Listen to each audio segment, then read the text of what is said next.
हाँ, नाना पटोले बहुत नाराज़ हैं। वो कह रहे हैं कि आपने जिन लोगों ने आपको आगे बढ़ाया, आपने उन्हें कुत्ता कहा। हर भाषण में, हर दूसरे भाषण में वो इसका इस्तेमाल कर रहे हैं आपके खिलाफ। देखिए, नाना पटोले मेरे मित्र हैं, लेकिन मैं कभी उनकी बात को गंभीरता से नहीं लेता। नाना पटोले अपने मजाकिया स्वभाव के आदमी है, वो मन में आए वो बोल देते हैं, सीरियस थोड़ी है।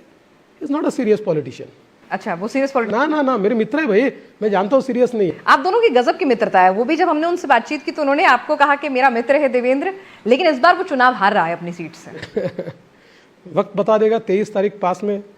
देखिए, अब मेरा नाना कैसा है मैं आपको बताता हूँ। मेरा मित्र है, नाना ने ऐलान कर दिया था कि पिछले चुनाव में नितिन गडकरी जी को हराऊंगा, नहीं तो राजनीति छोड़ दूंगा। 10 बार टीवी पर आकर अनाउंस किया।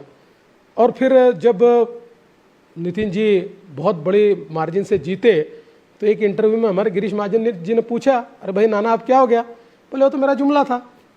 तो ऐसे नाना पटोले, इसलिए बहुत सीरियस मत लीजिए। नाना पटोले एक और बात कह रहे हैं कि आप ना कोई धर्म युद्ध नहीं करने वाले, वोट जिहाद की आप बातें भले ही करते हो, लेकिन आपके असली मन में पावर जिहाद है।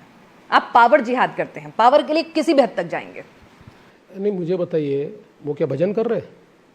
वो चुनाव भजन पावर के लिए लड़ रहे हैं या भजन करने के लिए लड़ रहे हैं? पावर के लिए लड़ रहे हैं। हम भी चुनाव पावर के लिए लड़ रहे हैं। पावर का मतलब क्या होता है? पावर कोई निगेटिव बात थोड़ी है। पावर का इस्तेमाल पॉजिटिव या निगेटिव होता है, और हमने हमेशा पावर का इस्तेमाल पॉजिटिव किया, कभी निगेटिव नहीं किया। चलिए, अब आपके एक सहयोगी की बात कर लेते हैं। विरोधियों की तो बात आगे फिर करेंगे। सहयोगी का आपके हैं अजीत पवार, लेकिन आपने खुलकर हमेशा कहा कि उनके साथ हमारा नेचुरल अलायंस नहीं है, स्ट्रैटेजिक अलायंस है। लेकिन स्ट्रैटेजिक अलायंस में वो आपकी स्ट्रैटेजी फॉलो नहीं कर रहे हैं। आप कह रहे हैं बटोगे तो कटोगे कि हम पूरी तरह साथ हैं, वो कह रहे हैं आउटसाइडर्स की और ऐसे नारों की महाराष्ट्र में जाता नहीं है। देखिए, मुझे ऐसा मानना है, मेरा ऐसा मानना है कि अजीत दादा अभी भी जो सेंटिमेंट है उस सेंटिमेंट को समझ नहीं पाए हैं। मैं साफ शब्दों में कह देता हूँ, मेरे मित्र है, मेरे साथी है, और बहुत सुलझे हुए राजनीतिज्ञ है, अच्छे प्रशासनिक भी है, लेकिन वो सेंटिमेंट समझने में गलती कर रहे हैं।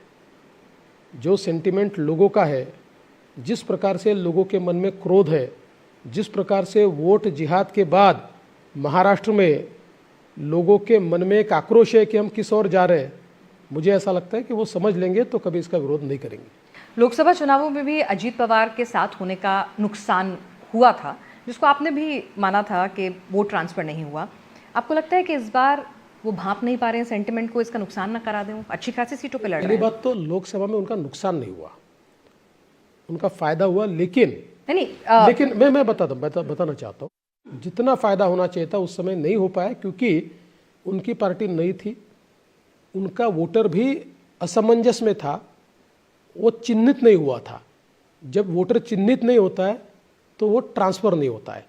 इसलिए ट्रांसफ़र रेशियो जैसे हमारा और शिवसेना का 90% 80% रहा, जैसे उनका 50% हमारा रहा।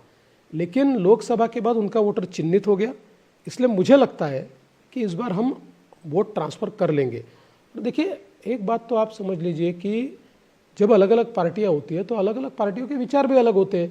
कोई 100% हमारे सबके विचार, अब देखिए हम और शिवसेना ये हिंदुत्ववादी पार्टियां रही है, फिर भी हमारे विचारों में बहुत कई बार फर्क रहा है।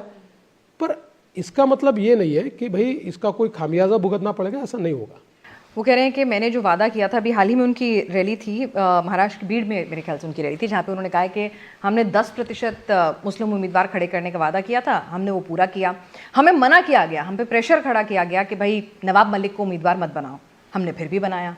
वो तो खुलेआम अलग राह पर चलते हुए दिख रहे हैं। नहीं, बिल्कुल सही बात है। हमने 100% कहा था कि आप नवाब मलिक को उम्मीदवार मत बनाइए, आप उनको बनाएंगे तो हम उनका काम नहीं करेंगे। हमने उनको ये कभी नहीं कहा कि आप मुस्लिम उम्मीदवार मत खड़ा करो। जिसको शिवसेना ने किया है, उन्होंने किया, क्या प्रॉब्लम है?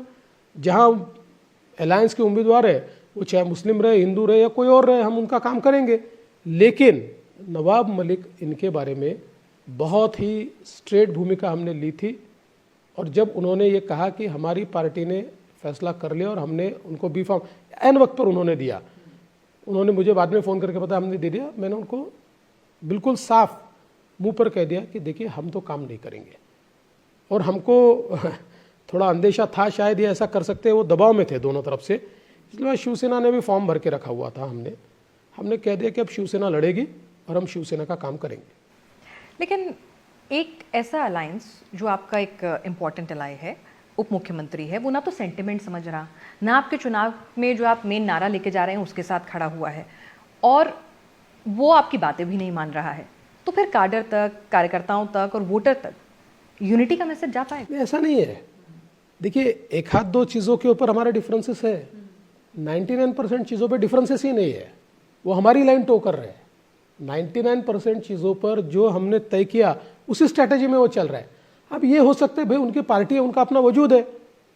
देखिए, हम जब लोकतंत्र में है तो हमको डिफरेंसेस एक्नॉलेज करने पड़ते हैं। मुझे उनकी कोई बात नहीं पसंद आई, लेकिन इसका मतलब वो सिरे से उनको मैं खारिज करूँ, मुझे वो पसंद नहीं, ऐसा तो नहीं होता है।